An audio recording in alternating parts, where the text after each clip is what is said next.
An entire poi flower made up of nothing but bending planes? Sounds wild, but that's the beauty of toroids. Toroids will really add dimension to your spinning, but they can also be really tricky to learn. We're going to start with isobends. Drex here from Drex Factor Poi, sharing with you the love of poi spinning and flow arts to benefit your body and brain. In this video, I want to introduce you to the world of toroids through isobends, and yes, I'm going to explain what all of these words mean, have no fear. Before we dive in though, I do just want to give a quick shout out to the friends of the channel. Big thanks to Dark Monk, Fire Mecha, Flow Fests, Flow Toys, Juggling Calling, Pyroterra Light Toys, Spinballs, and Ultra Poi for helping to make the videos on this channel possible.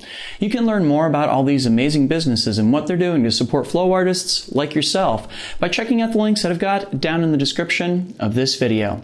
And special thanks to non-business friends of the channel, Johnny Howard, Lane Machinsky, and Becca Bekkonen. Thank you all so very much for your support for my work and my mission. A couple months ago, I uploaded a video talking about that lost gem of the tech poi world, toroids. And I was shocked when it got a really positive reaction.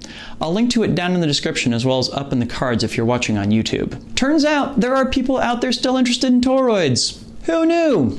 So by popular request, I'm going to do a series of tutorials outlining the basic concepts and applications for them, starting with this one. So to start, let's do just a little bit of review. What exactly is a toroid? Toroids are a type of 3D poi flower that briefly became popular in the tech poi world back in the early 2010s that involve spinning the poi head over the surface of an invisible donut. The theory is that we are trying to spin the plane of the poi in the same fashion that we would the poi itself, resulting in some pretty exotic poi patterns that rely heavily on plane bending. If you're unfamiliar with the concepts of poi planes, poi flowers, or plane bending, please check out my intro playlist that I'll link to down in the description as well as up in the cards if you're watching on YouTube. Okay, so what makes an Isobend Toroid unique? In Isobend Toroids, we think of the plane of the poi as spinning in the same direction that the hand is moving in and completing a single rotation in the same amount of time. It is analogous to an extension in classical poi spinning, but the movement of the plane is mostly in the imagination of the flow artist performing the Isobend Toroid. Knowing that the plane of the poi is behaving like an extension, that just leaves us with the question of how many times the poi will complete a spin through that donut. For isobends, the answer is typically 4. To visualize this, think of a hoop as being the plane of the poi, and as we spin it around on edge towards the audience, we think of there being 4 discrete points that we want to make sure we hit with the poi: bottom, side, top, and side. Those moments when the 4 positions of the hoop seem to overlap in the middle are where we switch the poi between planes. So no matter what, the poi should always appear to be moving in more or less a straight line relative to the audience. So how exactly do we accomplish these plane bends? Well, first we have to familiarize ourselves with how these bends feel because they're going to be a huge adjustment for us. Start off by bending back and forth between the bottom position and the one off to your right side. You'll want to start with the poi spinning forward in what feels like a buzzsaw plane with your hand hovering down near your waist. As the poi reaches the top of its swing near your body center, you're going to move your hand out to the side at shoulder level and yank the poi along with it. But do not stall the poi. Keep it spinning in a horizontal plane. You should arrive in a position with your hand off to the right and the poi now spinning in a horizontal plane. If you were to look up at the poi spinning from underneath, it would appear to be spinning counterclockwise. Note that both when the poi is spinning forward near your waist and counterclockwise to your side, the poi will be swinging out away from you as it approaches the center of your body. This is an important landmark to keep in mind. Practice switching back and forth between these 2 different positions. Hand low, poi spinning forward in buzzsaw, and hand at shoulder level, spinning the poi counterclockwise. You can start by spinning the poi 3 times in each position and then work your way down to 2 beats, and finally switch straight back and forth for 10 reps. So already, this is probably going to feel really strange. There are some similarities to what we're used to when we perform weaves and bend between parallel planes, but bending between planes that are at an angle to each other is an entirely different experience. But wait! We also have 3 other bends to work through as well. For our next bend, we're going to start from that position with our hand off to the side and the poi spinning counterclockwise. When the poi head passes through our body center, we're going to yank our hand up above our head on the center line of our body and pull the poi upward as it spins out away from us. This will result in us spinning the poi in buzzsaw plane once again, but this time near head level, and the poi will appear to be spinning reverse instead of forwards. Just like with our first bend, drill this bend by hanging out in each position first for 3 beats and then switching to the next, before going down to 2 beats and then just switching back and forth. See if you can get in 10 reps of the bend to get it down in muscle memory. Congratulations, we are now halfway through our isobend. Now, let's work our way back down the other side. Starting from keeping the poi spinning in reverse in buzzsaw plane up near your head, wait for the poi to swing out away from you as it reaches the bottom of its path, and swing your hand out to the side at shoulder level and pull the poi into a horizontal plane.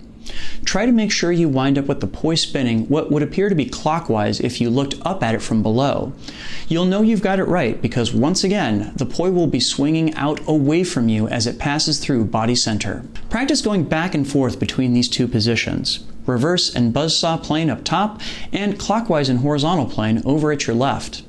I often find it helpful when drilling this bend to make sure that the poi winds up spinning underneath my hand and arm as it goes through the horizontal plane. And now for our final bend, we have to get back to the position that we started in. From that clockwise position off to our left, we have to do something that's going to feel quite odd. As the poi head passes through body center, we're going to let it shoot straight out in front of us and then just drop. We drop our hand down near our hips along our body center line, and we should wind up with the poi spinning forwards in buzzsaw plane, right where we started. I honestly find this plane bend to feel the strangest personally. There's something about that drop when it just lands back in buzzsaw plane that feels like it shouldn't be right to me, but here we are. Like the other bends, try to get in 10 reps of this one. So now that we have down all 4 plane bends, it's time to put them all together. Start off by performing each bend 3 times before switching to the next one in order.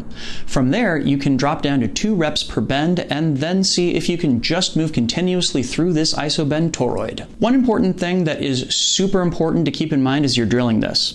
You can think of the center of the donut as being a point that's being projected out away from the place where your collarbones meet. Whenever the poi head is passing through the center of that donut, it is always swinging away from you. This should give you a way to check for yourself whether you're performing each bend properly or not. Now, I will confess that I learned plane braking before I learned toroids, so it took me a long time and a lot of practice to start to make these plane bends feel normal, rather than just simply trying to stall the poi every time they went through the center. Remember, the point is to keep the poi moving the entire time. Don't let it stop at any point. Cool, so you've got down a basic Isobend Toroid. Now, what can you actually do with it? Well, the same thing we do with every poi flower pinky. Try to take over timing and direction world. Just like any other type of flower, you can drill Isobend Toroids with both hands to get down all timing and direction modes. Work to get both hands working together in together time, same direction,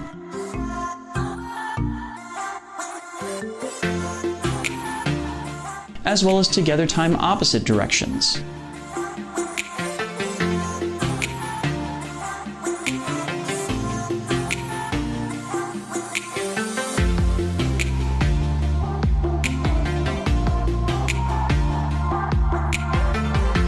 Split time opposite directions.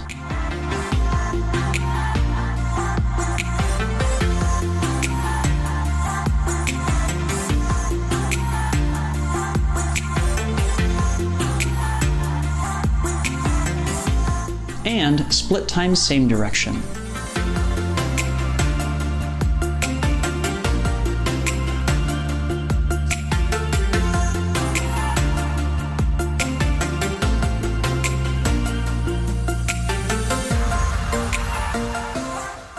Now, one thing that's super exciting about learning how to do all these different flowers with toroids is that they actually make transitions between different timing and direction modes really easy. You never have to stall the poi or do pendulums to switch their direction. You just opt to bend back through the last plane and voila, you've switched the direction your hand is moving without doing anything at all to the momentum of the poi. To my eyes, this makes timing and direction changes with toroids look smooth in a way that they don't with traditional poi spinning. You're probably going to find, as I did when I undertook learning toroids in all these modes, that your hands don't always produce clean planes in the same spots at the same time. And you know what? That's okay. It just takes practice to clean things up and get these down. But there is another direction to take this in that I want to run by you as well. So remember how the way we drilled our isobends meant that the poi was always swinging away from us through the center of the donut? Well, we can actually perform isobends with the poi always swinging towards us through the donut instead, too. The technique for learning these isobends is exactly the same, too.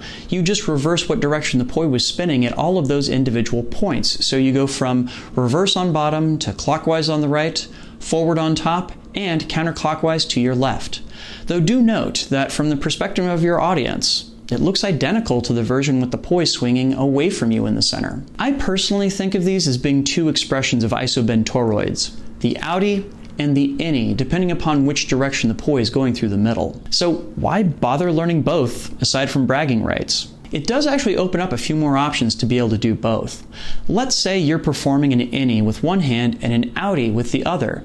That means that if you are in together opposites, that the poi will be spinning in split time same direction when you're in horizontal plane, and you can easily make transitions to more traditional poi tricks from here. So, that's a lot. A brand new type of poi flower that requires some very new information for your body and brain to learn.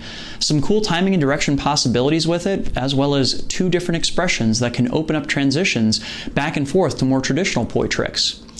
This is kind of a big elephant to swallow in one bite, so take your time with it. And I dearly hope this means I'll see more of y'all out there getting bit by the toroid bug. Go break some eggs.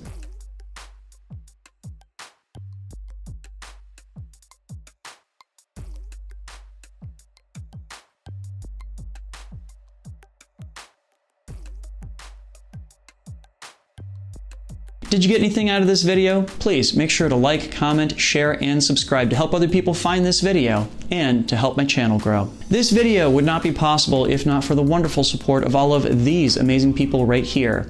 These are my Flow patrons over on Patreon, and they, along with the people listed down in the description, help to make this video and all the videos on my channel possible. Thank you, one and all, for your support. Do you like my videos? Do you like my flow sessions, vlogs, reviews, combos, and more? I'm on a mission to bring poi spinning and flow arts to the wider world and help people connect with their brains and their bodies. So help me do it. Head on over to patreon.com/DrexFactorPoi and sign up. You can do that in the link down in the description or the card that just popped up if you're watching on YouTube. There you can get access to a whole host of rewards and help me along in my mission. Do check that out, please and thank you. If you'd like to see more videos on toroids, I've got a playlist of older videos on the topic that I'll link to down below as well as up on screen if you're watching on YouTube. Speaking of, the YouTube algorithm thinks based upon your viewing habits that you'll also like this top video, so that might be worth checking out as well. Make sure to get outside to flow today, and I'll see you with a new video on Monday. Thanks for watching, and have a good one. Peace.